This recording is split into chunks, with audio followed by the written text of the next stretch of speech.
पति पत्नी का झगड़ा। संयुक्त परिवार के एक पति पत्नी में काफ़ी बड़ा झगड़ा हुआ। यह झगड़ा उन छोटे मोटे झगड़ों से ज़्यादा गंभीर था जो हर पति पत्नी में सामान्यतः होता है, क्योंकि इस झगड़े में एक दूसरे की आलोचना करते करते बात इतनी बिगड़ गई थी कि पति पत्नी एक दूसरे से अब तलाक मांगने तक बातें करने लगे थे। संयुक्त परिवार के बाकी के सभी लोग बहुत परेशान हो गए और वह सब किसी तरह इन दोनों को समझाकर इस झगड़े का अंत करना चाहते थे। जब सभी के प्रयास काम नहीं आए तो वे लोग पति पत्नी के इस जोड़े को घर के सबसे बुजुर्ग सदस्य यानी दादाजी के पास लेकर गए। जब दोनों पति पत्नी दादाजी के कमरे में प्रवेश किए तो दादाजी ने उन दोनों को बैठने के लिए कहा और फिर पूछा कि बताओ तुम्हारी समस्या क्या है।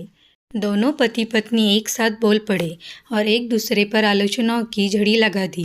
जितनी कमियां पत्नी ने अपने पति में गिना रही थी, उससे ज़्यादा कमियां पति भी अपनी पत्नी में गिना रहा था और कई मिनटों तक यह सिलसिला चलता रहा।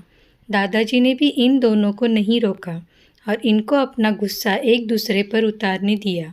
आखिर में जब दोनों एक दूसरे की बुराइयां करके थक गए और शांत हो गए, तब दादाजी ने उन दोनों से कहा, अब दोनों एक दूसरे की कुछ अच्छाइयां बताओ।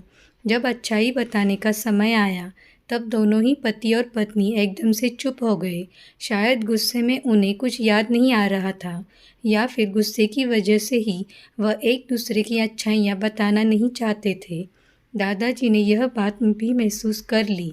थोड़ी देर तक जब कुछ कोई नहीं बोला तब दादाजी ने कहा, अच्छा ठीक है, यह लो पेपर और पेन और एक दूसरे की अच्छाइयाँ इसमें लिखो।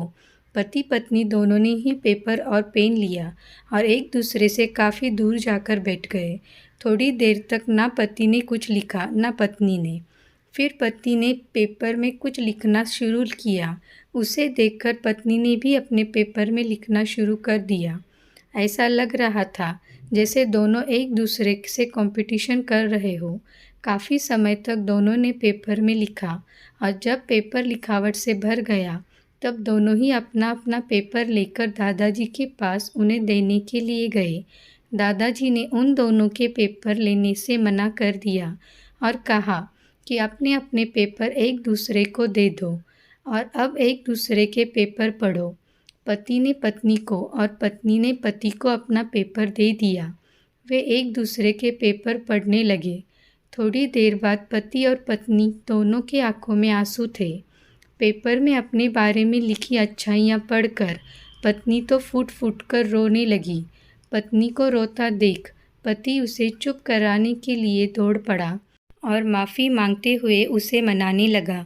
पत्नी ने भी पति से माफ़ी मांगी और माहौल ऐसा हो गया जैसे कभी कोई झगड़ा हुआ ही नहीं था। अगर आपको ये कहानी अच्छी लगी हो तो इसे लाइक कीजिए, शेयर कीजिए और चैनल को सब्सक्राइब कीजिए।